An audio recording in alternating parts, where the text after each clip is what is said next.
Hello, and welcome to Budget Commander. On this channel, we'll discuss Magic the Gathering topics with a focus on playing Commander on a budget. We'll cover things like deck building, top cards, deck techs, and more. Let's get started. Hello friends, today we're going to be doing a Oketra the True budget deck tech for you. On the day of recording, to buy this deck costs $53. It's a 2DH deck, meaning all the cards in the deck are $2 or under, with the exception of the Commander, which is $5 or under. So those are our budget constraints. Oketra the True is a 3/6 god that costs 3 and a white. She has double strike and indestructible. Can't attack or block unless you control at least 3 other creatures. And you can pay 3 and a white to create a 1/1 white warrior creature token with vigilance. This deck has the capacity to kill you with commander damage, so it can be Voltron, but its main theme or idea is to go wide. So put out a lot of tokens, pump up your tokens, and overrun your opponents so that they just don't have enough stuff to block what you have out there. As far as acceleration, this deck is running both Wayfarer's Bauble and Knight of the White Orchid, which allows you to get lands onto the battlefield tapped. Marble Diamond, which allows you to tap it to add a white. We also have Oketra's Monument, which is a cost reducer. Makes all our creatures cost 1 less, and then also whenever we cast a creature, we get a 1/1 warrior off of it. Hedron Archive, tap it for 2. You can sack it to draw 2 later in the game. And then SRAM's Expertise, which gives us a bunch of servo artifact tokens, and then we can also play a card for 3 for free that costs 3 or less from our hand. So it accelerates us a little bit that way. Next, we got cards that provide consistency. Mentor of the Meek is going to draw us cards. Moon Silver Spear is going to create us some angel tokens. And then we have Dawn of Hope, which is going to be able to create us tokens as well as draw us card on life gain triggers. And this deck, you'll see later on, has quite a few ways to gain life. More consistency, these are 3 cards that had landfall triggers. Seer Sundial is going to be able to draw us a card for if we pay 2 on a landfall. Emeria Angel is giving us a 1/1 white bird creature token. And then Retreat to Emeria has the option to give us either a 1/1 core ally, or we can pump our team +1/+1 for the turn. Just get to choose whichever benefits you the most at that time. More consistency, Emeria Shepherd, also a landfall trigger. This one's usually going to get us something from our graveyard to the battlefield, as long as we play a plains.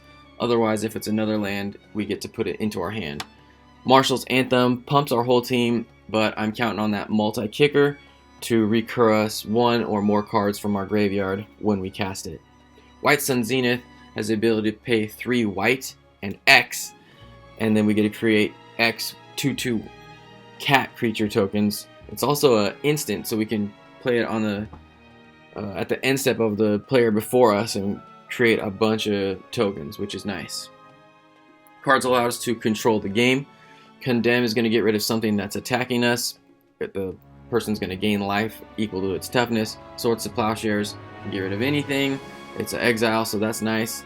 They're also going to gain life off of that. Spear of Heliod pumps our team and also deters our opponents from attacking us. If they do deal damage to us, we can always destroy that creature, or we can use it as a political tool to destroy other problematic things, because it's just destroy a target creature that dealt damage. Oh, it is to you this turn, so can't use it unless they're attacking and dealing damage to you. More control, Stasis Snare and Fiend Hunter. They're going to exile something until they leave the battlefield. So usually you'll want to use this on your opponent's commander, assuming it's a creature, but you can use it to get rid of any other problematic creatures. Odric, Master Tactician's in here because when he and 3 other creatures attack, you get to choose which creatures block and how they block that turn. So allows you to get rid of a lot of creatures your opponents control, especially if Oketra's out. She's got double strike and she's got 3 power, so you're going to deal 3 damage or 6 damage to something. So you can get rid of a lot of stuff that way, or just get damage through, which is also good. Then we've got Banishing Light, Oblivion Ring, Cast Out. These all exile anything we need until they leave the battle, until this enchantment leaves the battlefield. Cast Out has the added bonus of being able to cycle it for a white. So if you're getting mana screwed early on, you need to draw a land, you can always pay 1 white and hopefully get that land you need. Otherwise, you're probably going to hang on to Cast Out because it's going to get rid of anything for you, which is nice. Forsake the Worldly, Return to Dust. They're all going to get rid of an artifact or enchantment. Return to Dust, you can get rid of 2 if you cast it at sorcery speed. Forsake the Worldly, cycle it, draw a card. Righteous Confluence, you're probably going to want to cast this to exile an enchantment. And then, depending on what you need, you can either get 2/2 white knights with vigilance or gain 5 life. You get to choose 3, so you could get rid of 3 enchantments when you cast this. Just kind of depends on how the game is. Super versatile card. Love it. Oblation gets rid of anything, and whoever's owner of that permanent, they get to draw 2 cards. Dusk to Dawn is going to be able to wipe the board of mostly our opponent's stuff, and they'll get to keep their smaller creatures. But we're going to mostly keep our entire board because all of our stuff is kind of smaller. Has an added bonus of being able to play it Aftermath, which means you can cast it from your graveyard and then exile it and return all the things with power 2 or less from our graveyard to our hand. So get a lot of value that way. Mass Calcify is a one-sided wipe in that it destroys all non-white creatures. So all of our stuff's going to live, and we'll kill a lot of our opponent's things. Then we got Fumigate, destroy all the creatures, gain a bunch of life. Martial Coup, destroy all the creatures, get 5 soldiers, or maybe more. Or no, just 5. And then Hour of Revelation, usually you're just going to pay 3 white, and you can destroy all non-land permanents. But if you need to, you can pay the 6 if there aren't 10 or more non-land permanents on the battlefield. Token generators, Geist Honored Monk is going to enter, and you're going to get a couple of spirits. And then she's a vigilant creature with star, so her power and toughness are equal to the number of creatures you control. Increasing Devotion, put 5 humans out, flash it back, put 10 humans out, and then Evangel of Heliod is going to put 1/1 soldiers out equal to your devotion to white. So you get a lot of tokens that way.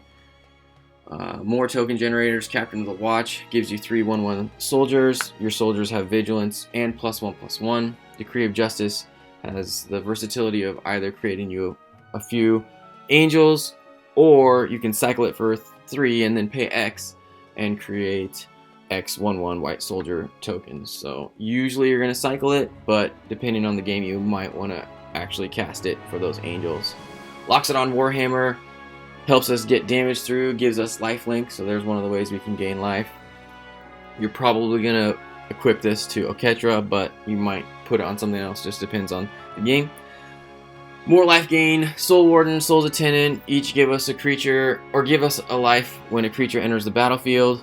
Suture Priest gains us life when our creatures enter the battlefield, and dings our opponent for a loss of 1 life when they have a creature enter the battlefield. Anointer Priest gets us a life off of a token entering. You can also embalm it from your graveyard, so you get double uses out of her.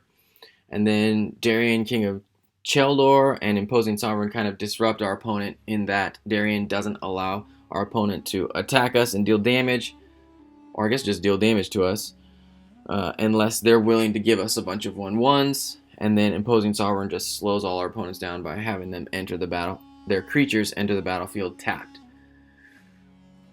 More disruption. Aven Mindcensor just makes it hard for our opponents to search their libraries effectively. Citadel Siege, we're going to be able to tap down our opponent's stuff, or if we want, we can choose cons to put some +1/+1 counters each turn. Each of our combats on our creatures. Rootborn Defense is going to help us protect our team if they're trying to destroy something or destroy the entire table. One of our opponents, we can give all our creatures indestructible and populate, so we'll usually get another creature out of it, so that's pretty cool. Brave the Elements helps us give our team protection from the color of our choice until end of turn. Swiftfoot Boots gives something hexproof. Haste, sometimes relevant as well. Odric Lunarch Marshal, he's kind of a lord and protection. If you have Oketra out, every combat he's giving all your creatures indestructible, as well as indestructible, as well as double strike, as well as a ton of other keywords. He can give them first strike, flying, death touch, haste, hexproof, lifelink, menace, reach, skulk, trample, and vigilance. So whatever keywords you got, he's going to give those in addition to your entire team each combat, which is really nice. Here's some Anthems. Intangible Virtue. Our tokens get +1/+1 in Vigilance. Crusade. White creatures get +1/+1. Glorious Anthem. Our creatures get +1/+1. Dictate of Heliod is going to give our creatures +2/+2. It also has Flash, so you can combat trick that guy. Benalish Marshal. Other creatures we control get +1/+1. Phantom General. Creature tokens get +1/+1. More pumps. Celestial Crusader. White creatures get +1/+1. Other white creatures. It also has Flash and Split Second, so combat tricks there. Krovax Ascendant Hero. Costs 6. Is a 4/4. Gives other white creatures +1/+1. And non-white creatures -1/-1. So helps out our team. Hinders our opponents. It also has the added bonus of being able to pay 2 life to return it to our hand. So if somebody's trying to destroy this, we can pay 2 life, return it to our hand. Somebody's trying to wipe the whole board, pay 2 life, return it to our hand. So it's really hard to get rid of him. You pretty much have to reduce your opponent's life to get rid of this guy. Mirror Entity is going to allow us to pay X to pump our team to XX creatures until end of turn. Super good in a tokens deck. Then we have our lands. We're going to be running 31 planes. We have Drifting Meadow and Secluded Steppe, which enter tapped, but we can cycle them to discard them to draw a card. Desert of the True does the same, enters tapped, cycle it for 2. Otherwise, we have New Benalia, scry 1, add a white. We also have Windbrisk Heights, which has Hideaway, so it enters. Look at the top 4, pick your favorite one, and exile that card. And then if you ever attack with 3 or more creatures, you can pay 1 and tap Windbrisk Heights to play that exiled card. It gives us a little bit of card advantage, and Hideaway is kind of a fun mechanic. Myriad Landscape is going to get us a couple lands to the battlefield tapped. Temple of the False God can give us 2 colorless, assuming we have 5 lands. And then Rogue's Passage, which can make something unblockable, or we can tap it to add a colorless. Probably going to make Oketra unblockable, but maybe something else. If you got maybe Geist Honored Bunk really huge or something like that. So this deck has 6 accelerants, 10 cards that provide consistency, 18 cards that provide control.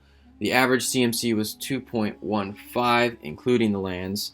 So it gets a 4-star rating in control and speed. So a little bit higher on the spectrum in terms of speed and control. Acceleration and consistency on the lower end, giving us only 6 accelerants, and 10 cards that provide consistency will only give you 1 star. So my question for you guys is, what cards do you think are missing from this deck, and what would you swap out for them?